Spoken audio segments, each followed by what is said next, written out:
नाम के आगे मोहम्मद लगा दो भैया, अच्छे लगते हैं। कांग्रेस पार्टी के युवराज जो ना आगे सोचते हैं ना पीछे सोचते हैं, हर जगह कूद पड़ते हैं कि ये लोग हमें अपने धर्म से दूर करने के लिए किस तरह एकजुट हो रहे हैं। नमस्कार, आपके साथ मैं रीना झा बालियान। भाई, जिसके बयान का इंतजार आपको, हमें और सबको था, आखिरकार वो बयान सामने आ ही गया है। मोहम्मद दीपक को लेकर आखिर उत्तराखंड के मुख्यमंत्री पुष्कर सिंह धामी क्या सोच रखते हैं और बाबा नाम की दुकान पर उपजे विवाद को लेकर आखिर सरकार का स्टैंड क्या है, ये अब क्लियर कर दिया है उत्तराखंड के मुख्यमंत्री पुष्कर सिंह धामी ने। लेकिन जो बयान उन्होंने दिया है उसने इस पूरे मामले को ना तो बैलेंस किया है ना ही शांत किया है, बल्कि मामले को और भी ज्यादा तूल दे दिया है। और इसी के साथ उत्तराखंड के मुखिया पुष्कर सिंह धामी का यह बयान बताता है कि अब इस पूरे मामले में बजरंग दल के कार्यकर्ताओं पर कार्रवाई आप भूल ही जाइए, क्योंकि अब इन पर कोई कार्रवाई नहीं होने वाली है।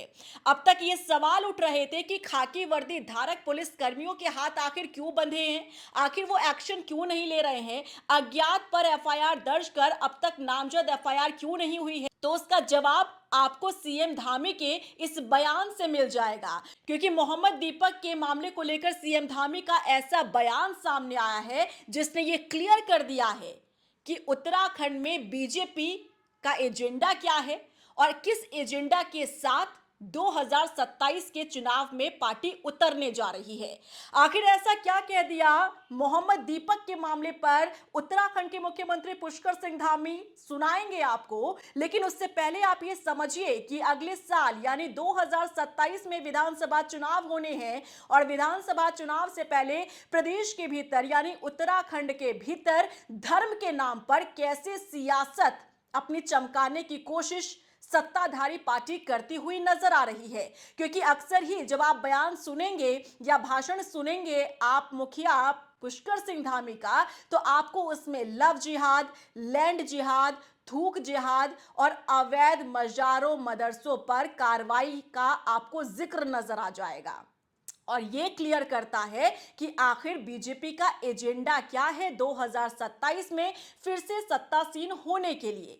अब इस पहलू पे भी हम आपको बताएंगे और बातचीत भी करेंगे, लेकिन उससे पहले आपको वो बयान सुनाते हैं कि आखिर मोहम्मद दीपक के पूरे मामले को लेकर आखिर उत्तराखंड के मुख्यमंत्री पुष्कर सिंह धामी ने आखिर बयान दिया क्या है, सुनिए।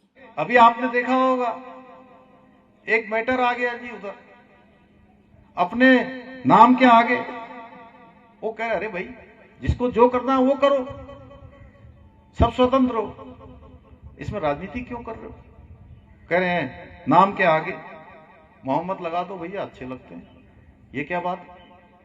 और उनके समर्थन में कांग्रेस पार्टी के युवराज जो ना आगे सोचते हैं ना पीछे सोचते हैं, हर जगह कूद पड़ते हैं और ट्वीट करके सारी कांग्रेस को एकजुट करने का काम करते हैं।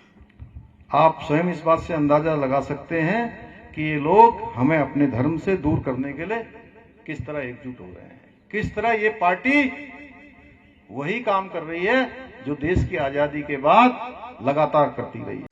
तो सुना आपने, मुख्यमंत्री ये कह रहे हैं कि अभी हाल ही ये मामला सामने आया था जहां अपने नाम के आगे मोहम्मद लगाकर पूरा मामला जो है किस तरह से तूल पकड़ता नजर आया और इस मामले में कांग्रेस के युवराज कूद पड़े और ट्विटर के जरिए कांग्रेस को एकजुट करने का काम वो करते नजर आए।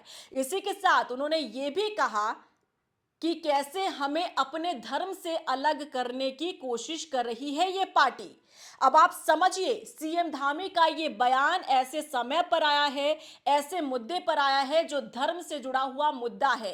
सीएम धामी ने एक बार भी ये नहीं कहा कि इंसानियत और बहादुरी दिखाते हुए दीपक ने किस तरह एक बुजुर्ग शख्स की जान बचाने की कोशिश की, उसने इंसानियत दिखाई, इसका कोई जिक्र सीएम धामी ने नहीं किया। वो सीधा ये टारगेट करते नजर आए, सीधा उन्होंने तंज कसा कि अभी एक नाम के आगे मोहम्मद जोड़कर ये पूरा मामला कैसे सुर्खियों में आया। आपको ये भी याद दिला दे कि जो इंसानियत दिखाई दीपक ने, उसकी हर तरफ तारीफ हुई। ना सिर्फ सियासी पार्टियों ने बल्कि आम जनता, आम लोग भी काफी तारीफ करते नजर आए थे मोहम्मद दीपक की या दीपक कुमार की। देश भर में दीपक कुमार की बहादुरी की चर्चा होती रही, लेकिन जब उत्तराखंड के मुखिया पुष्कर सिंह धामी इस पूरे मामले को लेकर बोलते हैं, तब कहीं भी दीपक की तारीफ का एक शब्द नजर नहीं आया।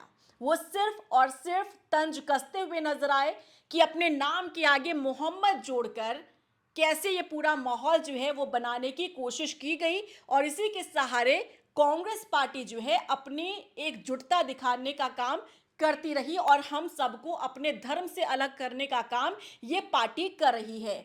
क्या किसी प्रदेश के मुख्यमंत्री की तरफ से ऐसा बयान धर्म को लेकर क्या आपको लगता है सही है?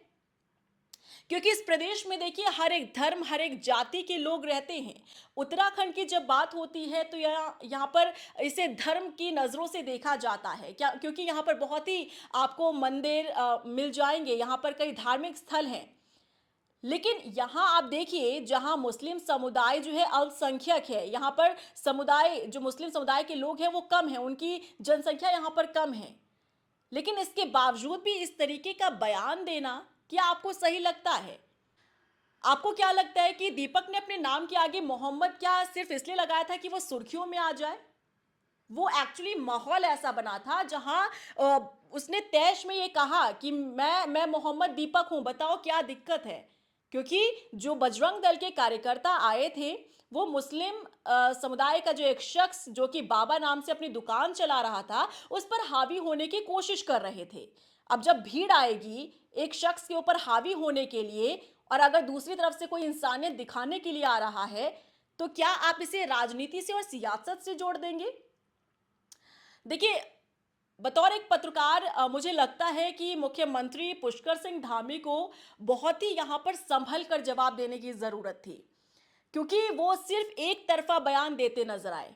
उन्होंने सीधे तौर पर यह कहा कि अभी हाल ही में अपने नाम के आगे मोहम्मद जोड़ दिया, कांग्रेस पार्टी इसका फायदा लेती नजर आई, इस नाम के सहारे एकजुटता दिखाने का काम करती रही, राहुल गांधी इस केस में कूद पड़ते हैं और हम सबको अपने धर्म से अलग करने की कोशिश कर रहे हैं। देखिए, एक मुख्यमंत्री के तौर पर कतई भी इस तरीके का बयान जो है वो शोभा नहीं देता है, क्योंकि आपके इस प्रदेश में, जिस प्रदेश की जिम्मेदारी आपके कंधों पर है, उस प्रदेश में हर समुदाय के लोग रहते हैं और हर समुदाय के लोगों की सुरक्षा की जिम्मेदारी आपके कंधों पर है। आप सिर्फ उन्हें सुरक्षा मुहैया नहीं करवाएंगे जो हिंदू समुदाय से है या फिर जो आपके समुदाय से हैं, आप सबको सुरक्षा मुहैया कराएंगे ये और आपकी जिम्मेदारी है, आपने इसकी शपथ भी ली है। फिर भी आपका खुले मंच से इस तरह का बयान दे देना वाकई एक बड़ा क्वेश्चन मार्क इसके सामने लगता है। अब आपको बताते हैं कि इसके पीछे की वजह क्या है। इसके पीछे की वजह आप क्लियरली देख सकते हैं। अगले साल 2027 में विधानसभा चुनाव होने हैं। विधानसभा चुनाव में बीजेपी का एजेंडा क्या रहने वाला है, आखिर कौन सी राह पर बीजेपी चलेगी, ये पार्टी ने पहले से ही क्लियर कर दिया है। अभी हाल ही में एक रिपोर्ट सामने आई थी, विदेशी एक रिपोर्ट है, जिसमें ये कहा गया कि सबसे ज्यादा हेट स्पीच देने वाले नेताओं में सबसे ऊपर नाम जो है वो उत्तराखंड के मुख्यमंत्री पुष्कर सिंह धामी का आता है। और इसका जिक्र खुद मुख्यमंत्री पुष्कर सिंह धामी अभी हाल के एक कार्यक्रम के दौरान जब संबोधन दे रहे थे, उस दौरान उन्होंने इसका जिक्र भी किया।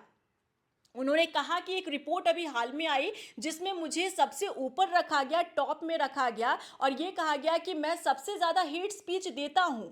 उन्होंने इस बात को कबूल किया और उन्होंने कहा कि अगर यहाँ हमारे धर्म को की रक्षा के लिए अगर इसे हेट स्पीच कहा जाएगा तो हाँ, मैं इसे लाखों बार दोहराने के लिए तैयार हूं। अब हेट स्पीच कैसे कहा गया है मुख्यमंत्री के बयानों को आपको ये बताते हैं। देखिए, अक्सर ही जब आपने सुना होगा मुख्यमंत्री जब खुले मंच से अपना संबोधन देते हैं तो अक्सर ही उनके बयानों में, भाषणों में आपको लव जिहाद, थूक जिहाद, लैंड जिहाद, यूसीसी, ये तमाम इस तरीके के जो मुद्दे हैं आपको इसका जिक्र सुनाई दे जाएगा। और इन तमाम मुद्दों का जिक्र बार बार उन्होंने अपने भाषण में किया है और इसी को हेट स्पीच जो है विदेश की जो ये रिपोर्ट है उसमें बताया गया है कि सबसे ज़्यादा हेट स्पीच जो है वो मुख्यमंत्री पुष्कर सिंह धामी ने दिया है, लेकिन सीएम धामी ने भी क्लियर कर दिया है कि अगर आप इसे हेट स्पीच कहते हैं, जिसे मैं मानता हूं कि हमारे धर्म की रक्षा और संरक्षण है, तो मैं लाखों बार इसे रिपीट करने के लिए तैयार हूं। यानी कि उनके इस बयान से क्लियर हो जाता है कि बीजेपी का और उत्तराखंड के मुखिया पुष्कर सिंह धामी का जो 2027 की लाइन है, जो राह है, वो बिल्कुल क्लियर है। उन्होंने क्लियर कर दिया है कि पार्टी किस एजेंडे के साथ 2027 में जनता के बीच जाने वाली है। और आप भी इस बात से इत्तेफाक रखेंगे कि जब धर्म की बात आ जाती है, तब उस दौरान कहीं ना कहीं बीजेपी जो है इसका फायदा उठाने की कोशिश करती है। अब उदाहरण के तौर पर ही आप देख लीजिए कि कोटद्वार में जो बाबा नाम की दुकान चल रही थी और जो पूरा मुद्दा 26 जनवरी को उपजा और वहां बजरंग दल के जो कार्यकर्ता पहुंचे थे उस दुकान के मालिक के साथ विवाद करने के लिए, झगड़ा करने के लिए, उस दौरान दीपक पहुंचे उस दुकान के मालिक के फेवर में और ये कहा कि मैं मोहम्मद दीपक हूं। बस उनका इतना सा कह देना, आप देखिए मामला कितना ज्यादा तूल पकड़ता हुआ नजर आया। 31 तारीख को उनके जिम को तोड़ने के लिए बजरंग दल के कार्यकर्ता पहुंच जाते हैं। बजरंग दल के कार्यकर्ता कुछ देहरादून से कोटद्वार दौड़ लगाते पहुंच जाते हैं। बकायदा वीडियोस सामने आते हैं सोशल मीडिया पर, वो वीडियोस काफ़ी वायरल हो रहे हैं, जिसे आपने देखा होगा क्योंकि कई न्यूज़ चैनल्स ने भी शेयर किया और हमने भी शेयर किया। अगर आप हमारे साथ पहले से बंधे हुए हैं, हमारे सब्सक्राइबर हैं, तो आप हमारी सभी रिपोर्ट्स देख रहे होंगे। जब जब हम इस मुद्दे का जिक्र करते हैं, हम वो वीडियो भी शेयर करते हैं आप लोगों के साथ, ताकि आप लोगों को भी पता चल सके कि हम किस वीडियो की बात कर रहे हैं और किन लोगों की बात कर रहे हैं। बकायदा उस वीडियो में चिन्हित किया गया है, बकायदा उस वीडियो में हर एक उस शख्स को दिखाया गया है जो माहौल खराब करने की कोशिश कर रहे थे, जो अक्सर ही बजरंग दल के ऐसे कार्यकर्ता जो देहरादून में भी अपना दबदबा समय समय पर दिखाने की कोशिश करते हैं, क्योंकि उन्हें यह पता है कि सैया भये कोतवाल तो फिर डर काहे का, हमारी सरकार चल रही है तो हमारा कोई भी बाल भी बांका नहीं कर सकता। और ऐसा हुआ भी। आपने देखा होगा कि अब तक नामजद एफआईआर दर्ज नहीं हुई है। वहां जो झुंड पहुंची थी, जो उन्माद मचा रहे थे कार्यकर्ता, उन पर एक पर भी नामजद एफआईआर दर्ज नहीं हुई है, जबकि पहचान हो चुकी है। उनमें से कई लोगों की पहचान साफ तौर पर नजर आ रही है। इसके बावजूद भी पुलिस ने अपने हाथ पीछे रखे और सिर्फ अज्ञात एफआईआर दर्ज हुई। ये बताता है कि पुलिस के ऊपर भी प्रेशर ऊपर से आ रहा है। अब तो सीएम धामी के इस बयान से भी क्लियर हो गया है कि आप भूल ही जाइए, आप भूल ही जाइए कि कोटद्वार मामले में किसी भी तरह से अब उन उन्मादियों पर या उन बजरंग दल के कार्यकर्ताओं पर किसी भी तरह से कोई भी एक्शन होगा भी, क्योंकि ये पहली बार नहीं है। देहरादून में भी लगातार कुछ जो बजरंग दल के कार्यकर्ता हैं वो इस तरीके से उन्माद मचाते हैं, हुड़दंग मचाते हैं, लेकिन पुलिस उन पर कोई भी एक्शन नहीं लेती है, जो ये बताता है कि पुलिस पर प्रेशर है। और अब तो सीएम धामी का सिंपल बयान सामने आ गया। देखिए, उन्होंने अपने बयान में एक बार भी ये जिक्र नहीं किया, ठीक है, उन्हें तंज कसना था कांग्रेस के ऊपर, विपक्ष के ऊपर, वो कस सकते थे, लेकिन आप शायद ये बयान देते हुए भूल गए कि आप पार्टी के सिर्फ एक नेता नहीं हैं, आप सिर्फ बीजेपी के नेता नहीं हैं, आप सिर्फ बीजेपी के मुख्यमंत्री नहीं हैं, आप पूरे प्रदेश के मुख्यमंत्री हैं, आप पूरे उत्तराखंड के मुख्यमंत्री हैं। उस उत्तराखंड के मुख्यमंत्री हैं जहां हर एक समुदाय के लोग, हर एक जाति के लोग रहते हैं, लेकिन आपने ऐसा बयान दे दिया जहां आप सिर्फ एक समुदाय को फेवर कर रहे हैं तो दूसरे समुदाय को आप टारगेट कर रहे हैं। आपको यह समझना चाहिए था कि दीपक ने अगर अपने नाम के आगे मोहम्मद लगाया उस समय पर, तो आखिर क्यों लगाया? क्या दीपक को कोई शौक था? क्या दीपक को हेडलाइंस में आने का शौक था, या दीपक को वो पैसे का ऑफर पाने का शौक था जो दूसरे राज्यों के मंत्री उस दीपक को ऑफर कर रहे हैं? ऐसा कतई नहीं था। कहते ना, कभी कभी समय की मांग होती है, वो समय की मांग थी। अगर एक बुजुर्ग की मदद के लिए दीपक ने आवाज उठाई, तो दीपक को उस समय पर लगा कि उस बुजुर्ग की मदद के लिए मैं खड़ा हूं। अगर आप किसी के लिए पहुंच रहे हैं मदद के लिए और ऑल ऑफ सडन आपसे कोई सवाल पूछा जाए कि भैया आप कौन, आप यहाँ क्यों आए हैं, तो उन्हें, दीपक को ये क्लियर था कि ये दूसरे समुदाय का जो बुजुर्ग है उस पर किस तरह से हावी होने की कोशिश ये बजरंग दल के लोग कर रहे हैं। इसीलिए दीपक ने कहा कि मेरा नाम मोहम्मद दीपक है, बताओ मुझसे बात करो, मैं भी मुस्लिम हूं, बताओ मुझे क्या प्रॉब्लम है। इसलिए दीपक ने कहा कि मेरा नाम मोहम्मद दीपक है और सीएम धामी को इस पूरे मामले में परिपक्वता दिखाते हुए उत्तराखंड के मुख्यमंत्री के तौर पर बयान देना चाहिए था। बजाय इसके वो सिर्फ ऐसे बयान देते नजर आए जैसे कि वो सिर्फ और सिर्फ बीजेपी के मुख्यमंत्री हो।